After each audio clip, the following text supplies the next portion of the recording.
কংসাবতী নদীর তীরে ছোট্ট একটা পাহাড়। শালমহুয়ার জঙ্গলে ঘেরা সারেঙ্গার সেই বর্দি পাহাড়তলিতে প্রাকৃতিক সৌন্দর্য উপভোগের সঙ্গে চড়ুইভাতি করতে শীতকালে অনেকে আসেন। বাঁকুড়া জেলার একটি নতুন পর্যটন কেন্দ্র হল বর্দি পাহাড়। এটি বাঁকুড়া জেলার সারেঙ্গা ব্লকের কংসাবতীর তীরে অবস্থিত একটি ছোট টিলা।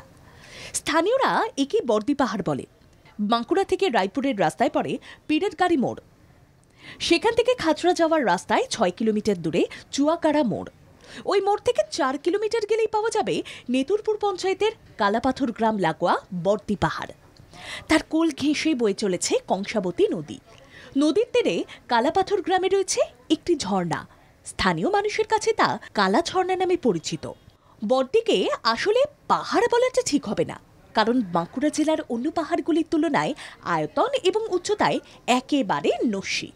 100-2 ফুট উঁচু বর্দির চূড়ায় উঠতে পরিশ্রম নেই বললেই চলে, কিন্তু চূড়ায় উঠে নদীর তীরে গেলেই চোখ জুড়িয়ে যাবে। সবুজের গালিচা পাতা, তারই মাঝে এঁকে বেঁকে বয়ে চলেছে কংসাবতীর বিপুল জলরাশি। কাজল কালো জলে বর্দির ছায়া। পাথরের উপরে বসে এই দৃশ্য দেখতে দেখতেই কখন যে আপনার সময় কেটে যাবে আপনি তার টেরও পাবেন না। পর্যটকদের কথা মাথায় রেখে এখানে পায়ে হেঁটে পাহাড় দর্শনের জন্য 4 চাকার গাড়ি ওঠার রাস্তাও তৈরি করা হয়েছে। এমনকি পর্যটকদের থাকার জন্য থাকার ঘর ও শৌচাগারের সুবন্দোবস্ত রয়েছে।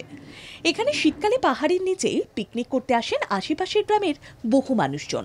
তবে শুধু স্থানীয়রাই নয়, এখানে থাকা খাওয়ার সুব্যবস্থা থাকার জন্য উইকেন্ডে বহু দূর দূরান্তের পর্যটকরাও আসেন এখানে।